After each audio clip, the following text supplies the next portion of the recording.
Alright, so welcome back to Zero Cool Gaming, and today we're going to be doing a review of the game called Crysis 2. Well, I tell you, so far I like what I'm seeing here in New York. They got a pretty strong team as usual. That's in the Eastern. In the Western, I'm liking San Francisco, but with Los Angeles as the sleeper. Okay, so we're looking at a New York, San Francisco in the finals, or possibly LA. You heard it here first, folks. We'll call Gary on it at the end of the season. That's all the sport. Back to you guys in the studio. Thanks for the workout. Thanks, guys. And that's not all we're following. Here's Dan at the help desk. 3 more employees at their Times Square headquarters have been diagnosed with... Hynet have denied reports of a biochemical leak at their Midtown research unit. Parent company Hargreave Rash were unavailable for comment. So far, there are 127 laboratory-confirmed cases, but due to the speed of infection, All transport routes have now been severed as cell Gasoline threatens to break the dreaded $200. We need to reinstall trust in our law enforcement agency. Now, just to give a quick overview, Crysis 2 is a first-person shooter game, and you wear a suit that is upgradable, and as you go through the game, you will collect the necessary items to upgrade the suit. So it has a little bit of RPG elements to it, but it's very minimal. It's very basic. So the game starts out showing you life before everything happened. And it shows you the news, and then it shows you how things started. And it started with an infection that nobody knew anything about, that seemed to be terminal. At least that's what people were being told. And it was extremely infectious.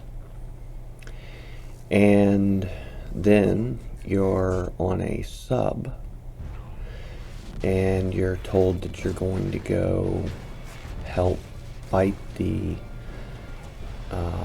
Ebola outbreak, but it's obviously not an Ebola outbreak, because as the guy says in the game, you don't fight Ebola with an M16. So as you're headed toward your destination point where you're going to make landfall, something happens to the sub, and then you have to escape the sub before it's destroyed, and you do. And when you finally make it to the surface of the water, you see that there are bodies in the water, and your commanding officer tells you not to touch any of them. And then you make landfall. Once you make landfall, you are attacked by what looks to be other humans, and during that attack you are rescued by somebody wearing a full body suit. That person is the character from the first game, who they called Prophet, and Prophet has become infected with this infection, whatever it is,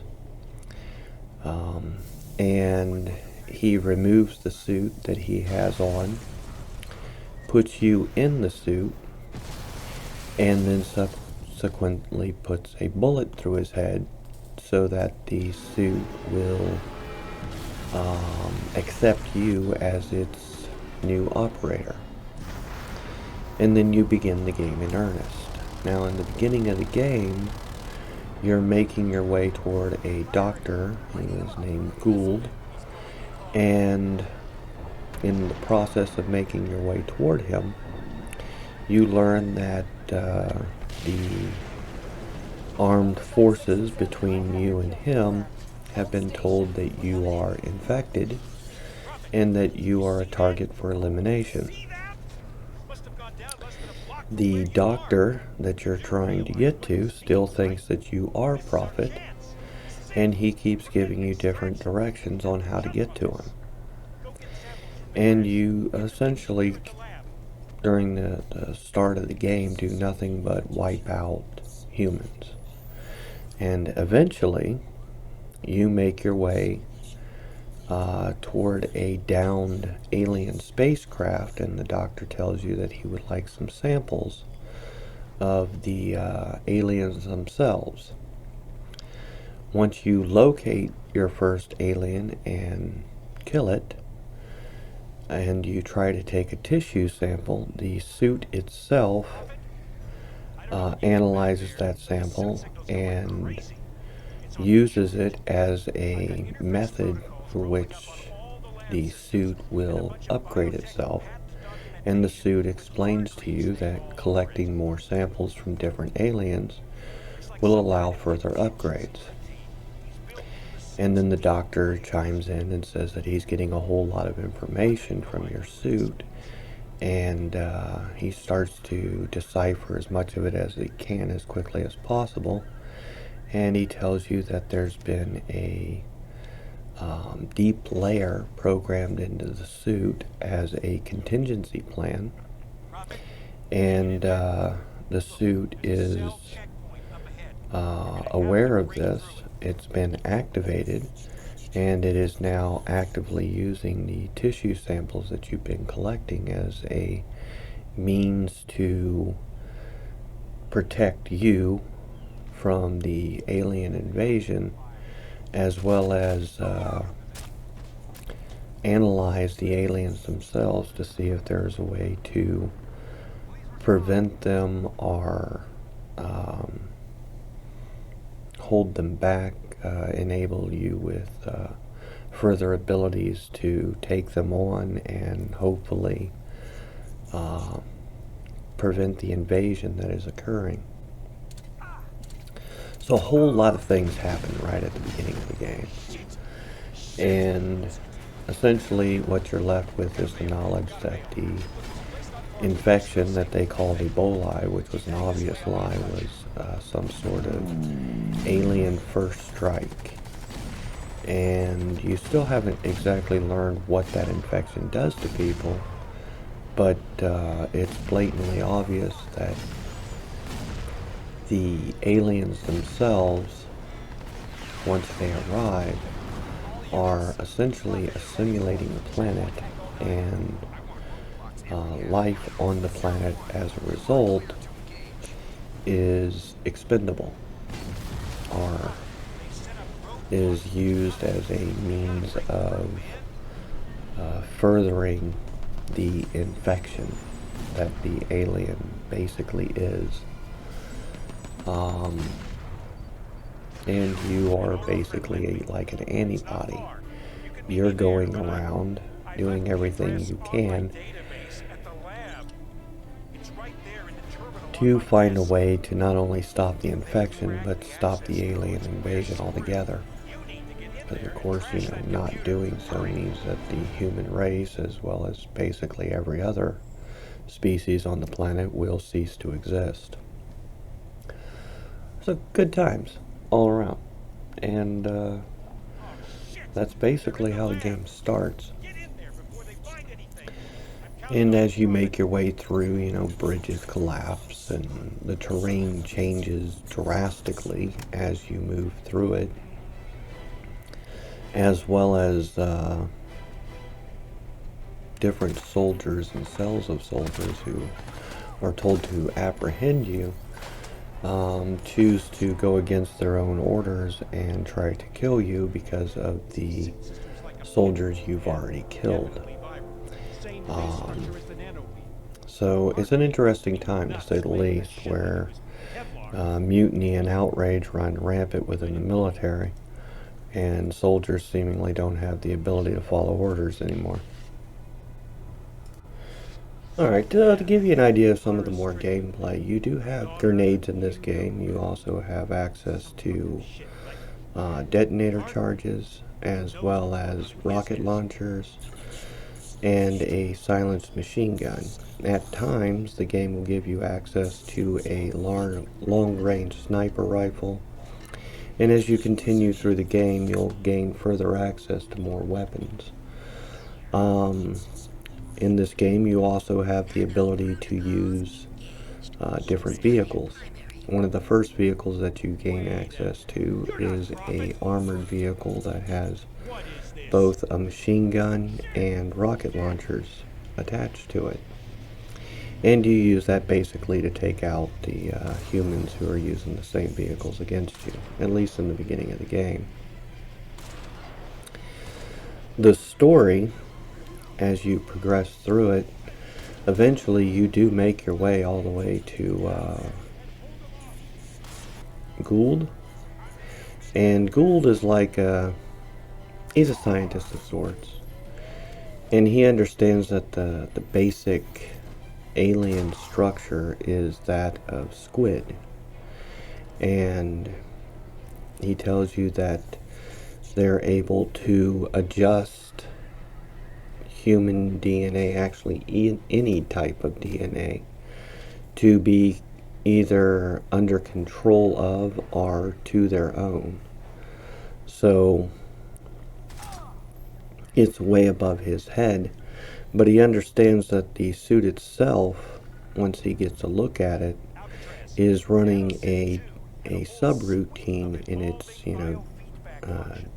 deeper sections than what he can gain access to, and he wants to know what type of system's running and what it's running for, as well as what it's doing.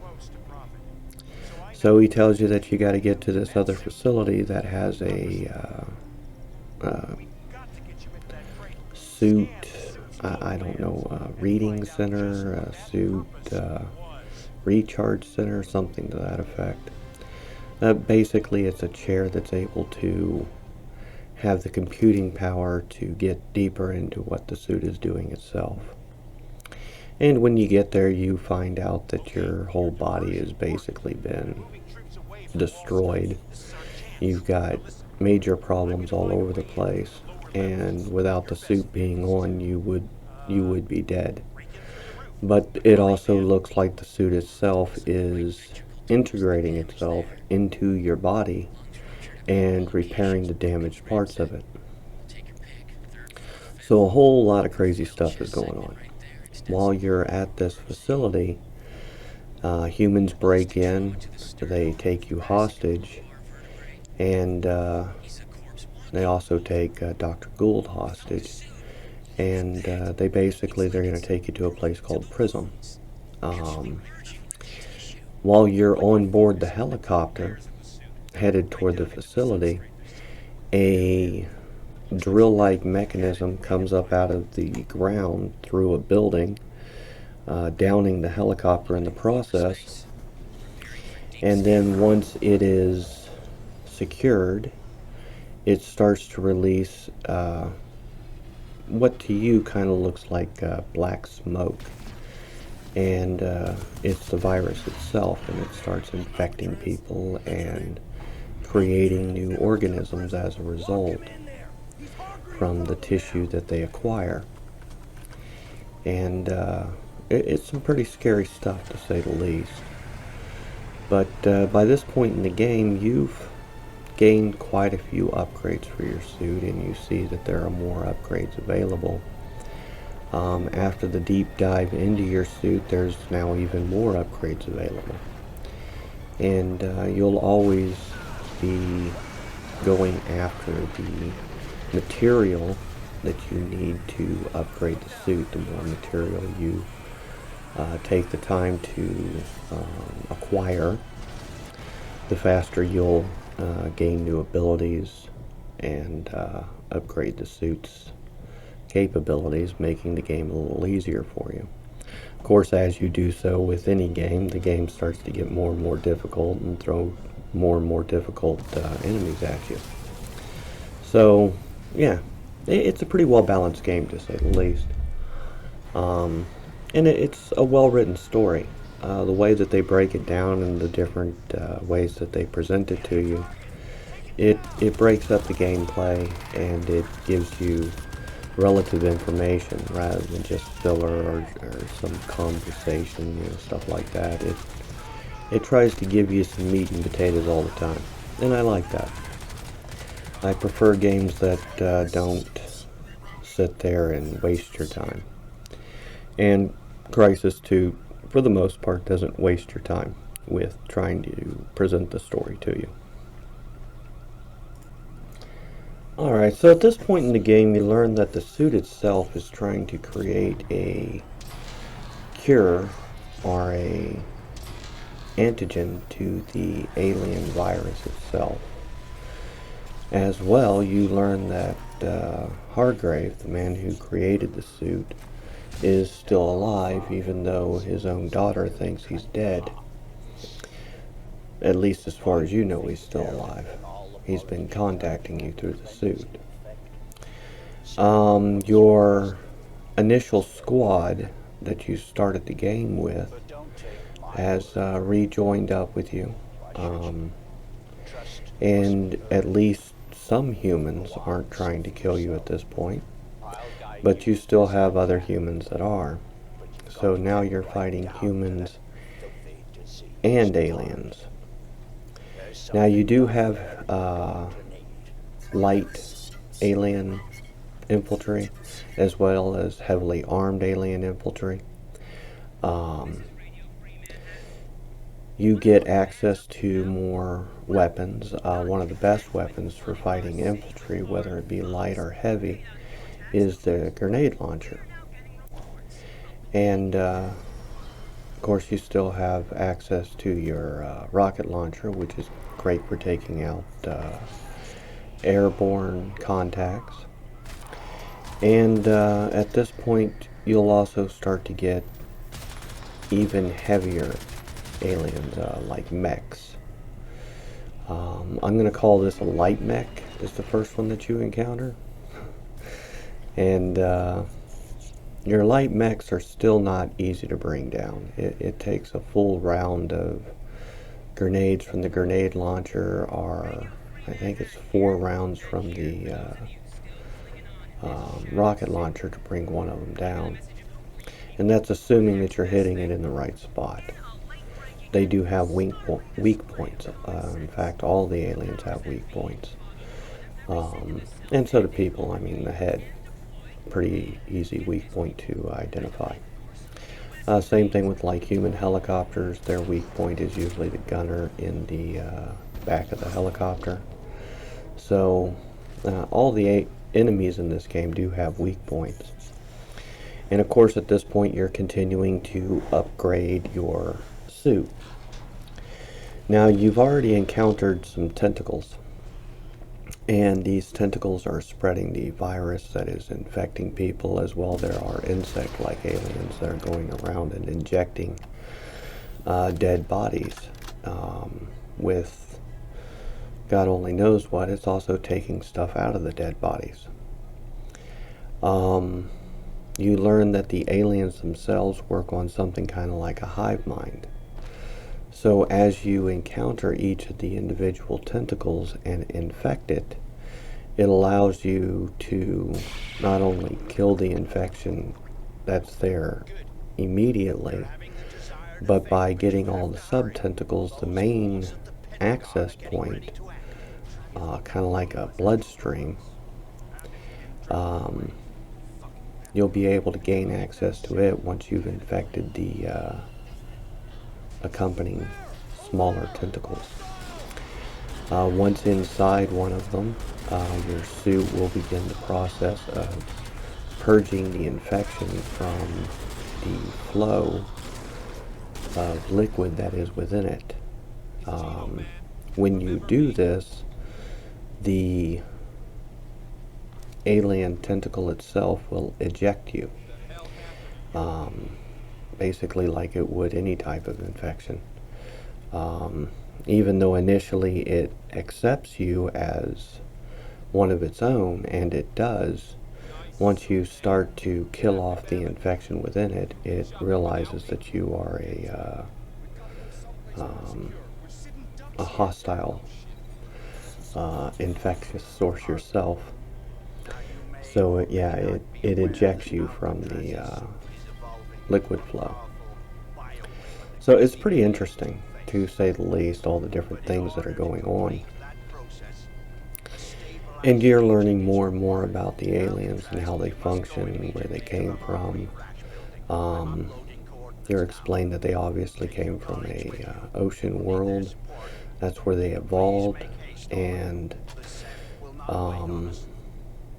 essentially the individual aliens themselves are almost like robots. Without commands, they're feral. Once they start getting commands from a command source, they become very coordinated. They'll guard targets, they'll hide, they'll flank you. And this game at its core is a stealth game. You will use stealth a lot. You just can't run in guns a-blaring and expect to get anywhere in this game, because you'll just die repeatedly. You gotta hide, attack, move to new points, hide, cloak, attack, move to new points, hide, cloak, attack, yeah, over and over again. You also get introduced to the fact that this game has turret sections, so you'll grab a turret and start taking down the waves of aliens as they approach, and any aerial craft that approach as well. At this point you start seeing aerial craft that are carriers, and they'll drop several alien types of infantry into your area from those drop ships. And really it doesn't matter whether you destroy the drop ship before it makes its drop or not. Even if you destroy it, the same amount of aliens will drop to the ground regardless. So, but you know, it's still fun to take it out regardless. Yeah, the story's starting to get pretty interesting. And then the general that initially tried to take you into custody shows up, and he just wants you dead. He doesn't care anymore. He sees you as a infectious disease, a plague upon humanity, and you need to be purged. So you've got to deal with that, and after you do so, the building that you're in, that you were trying to get your upgrade from, gets flooded because of an alien attack that occurs, and then you need to regroup with your squad and try to find another way while Hargrave deals with the general. So basically you never did get your upgrade. So you still have the problem of the containment system within your suit itself not being fully adequate to contain the infection that is currently ravaging through your body. So little things to deal with, little things going on, but pretty fun. Alright, so at this point in the game you've gotten a couple of vehicles that you could use. You've gotten a few more armaments and several more upgrades to your suit.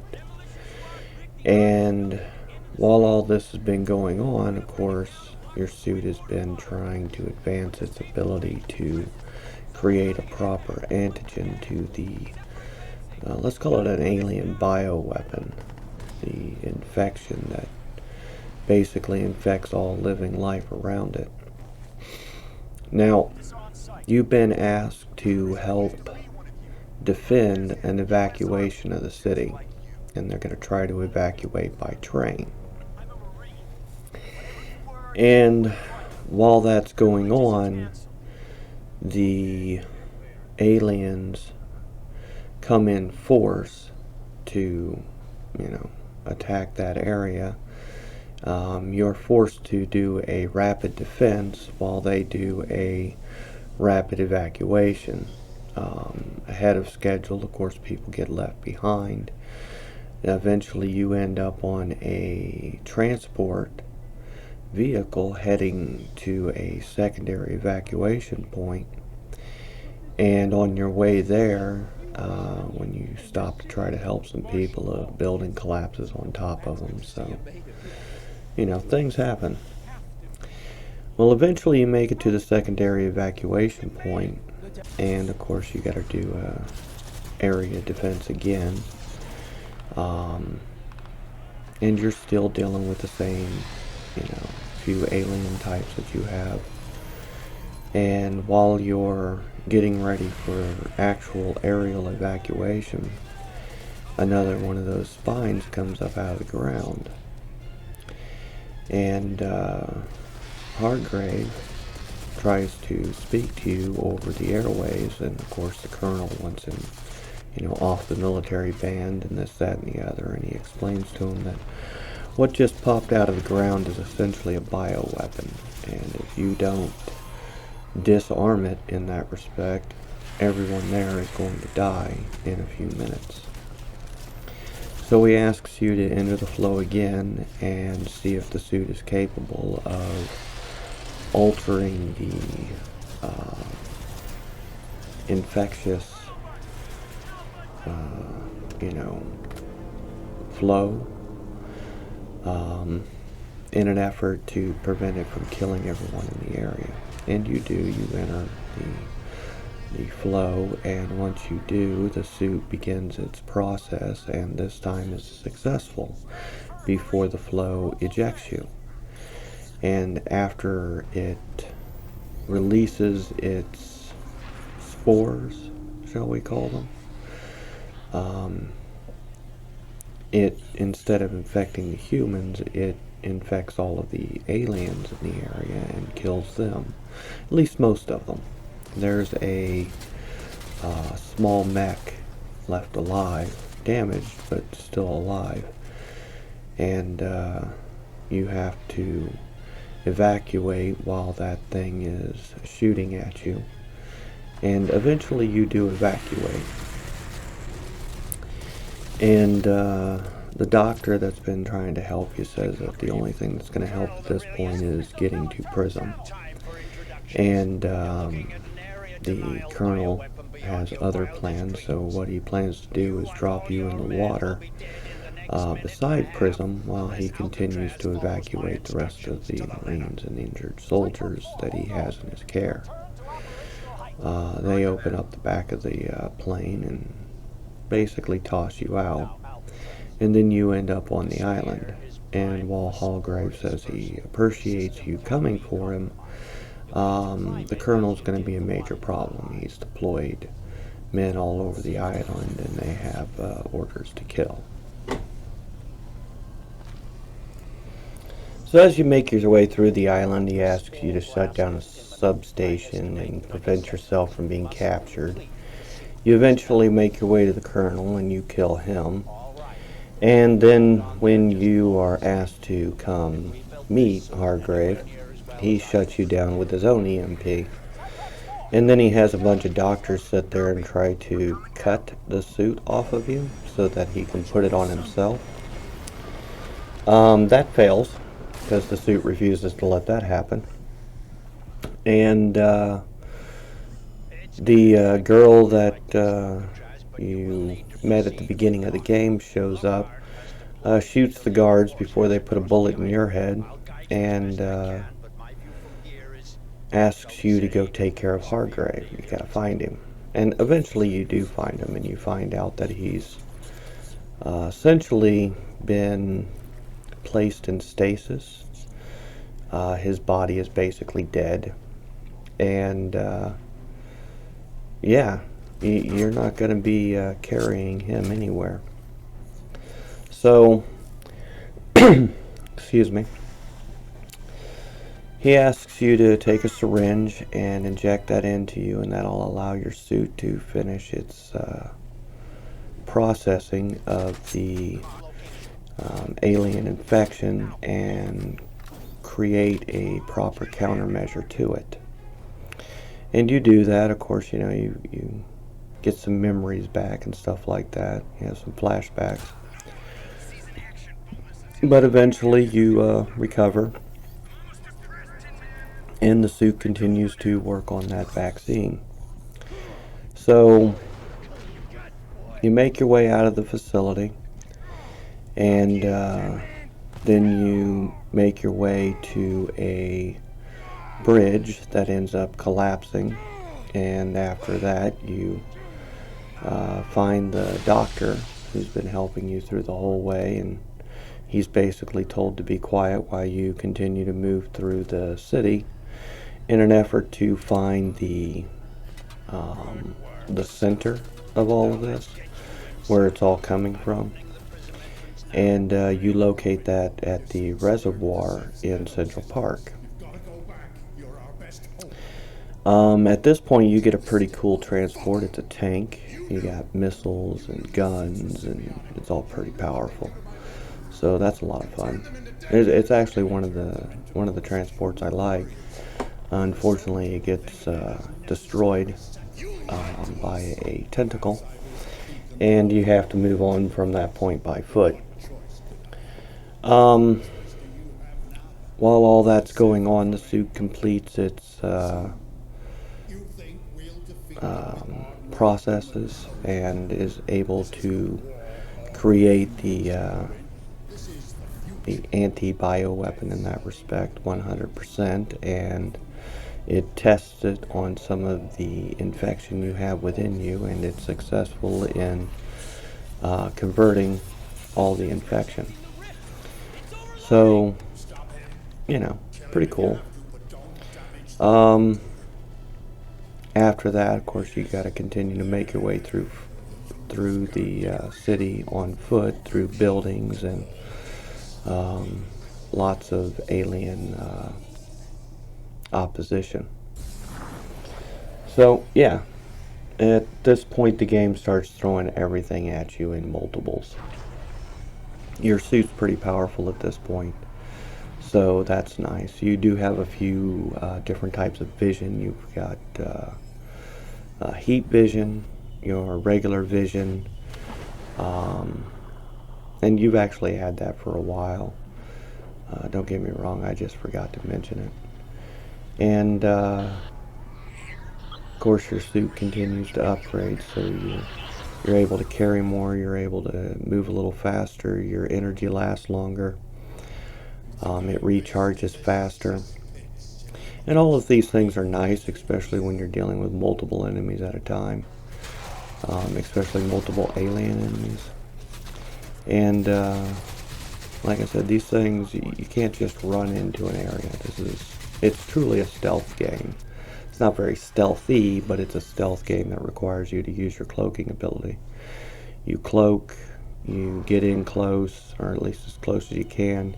You take out the ones that you're able to. You move to a new point, cloak, take out the ones you can, so on and so forth. Repeat, rinse and repeat. The game loop, don't get me wrong, it's pretty basic, but I mean, you got grenades, you've got rocket launchers, you've got grenade launchers, you've got your machine gun, a sniper rifle. So you've got a lot of options with this, with your weapons. You also got a gauze cannon. So yeah, you've got lots of options here. And each thing that you use, comes with positives and negatives, of course. But the story itself isn't bad. It's written pretty well.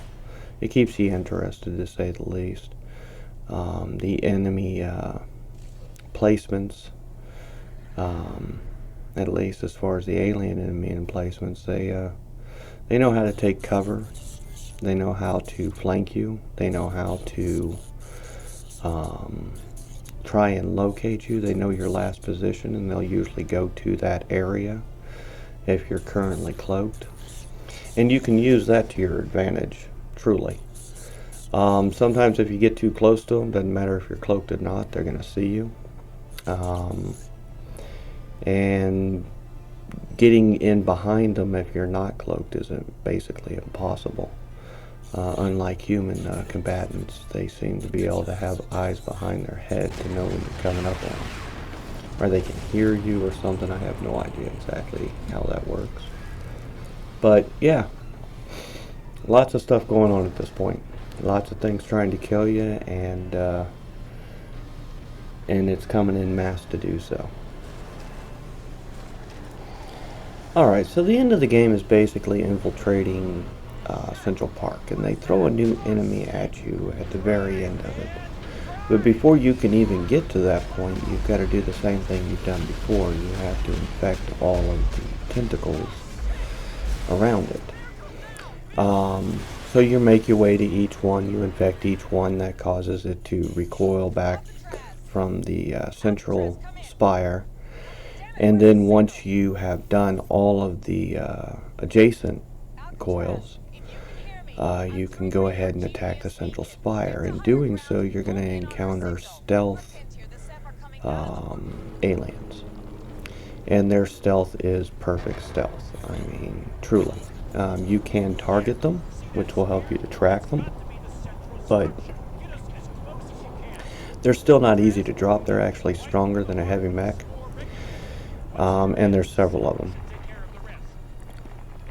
Once you destroy them, then you make your way into the central spire. You infect the flow, and once the flow's infected, of course, you know, then it, instead of spewing you out this time, it tries to destroy you. But the end result is that the spore cloud that's, you know, spewed from the central spire is an anti-bio weapon that kills all of the aliens instead of all the humans. So it's a pretty good ending to the game. Of course, you learn from Prophet's residual memory and from the suit itself that's contained within it that there are more main spires all over the planet. And you're going to need to get rid of all of those if you hope to save humanity. So, lots more work to do, lots more games to play. Anyway, so that's the end of Crysis 2. It's a pretty fun game. I got a kick out of it. One of the things that used to be a trope for a long time was, can it play Crysis? When Crysis was released, it had graphical settings that were far above what any of the hardware at the time were actually capable of. And what I mean by that is, it's not that the hardware couldn't do it, it just couldn't do it well, period. And it took years before hardware finally got to the point that it could even play Crysis 1 well at the highest graphical settings available within the game. 2 doesn't seem to have that problem. And I think that's because they altered the programming a little bit. They made it a little less graphically intensive. It's still a beautiful game, don't get me wrong, but it certainly is not the original Crysis. Regardless, it's still a fun game, decent storyline, and then there's, of course, Crysis 3 as well. This is one of those games that I played in a different order than what they actually came out in. The first one that I played was Crysis 3, then I played Crysis 2, then I finally played Crysis 1. And some of that had to do with the fact that, yes, I wanted to have hardware that was capable of actually playing the darn games. Listen, Alcatraz, the spore is reactive. It's a protective system. You need to look for cyborg cabling in the wall. Use the suit. Wrench some of it loose.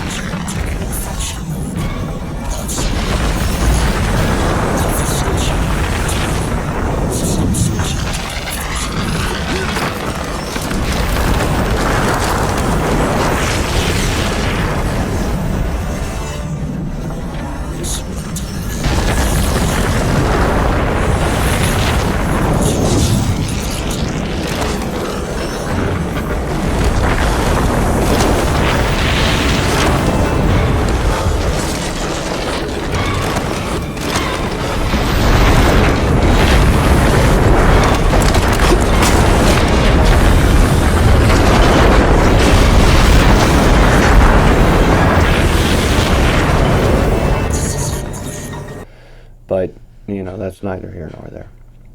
Anyway, that's my rant for the day. I hope you enjoy the rest of yours. If you could hit the like, subscribe, rumble, follow button, all that does help, and I'll talk to you later. Time botch. Save the discussion for later.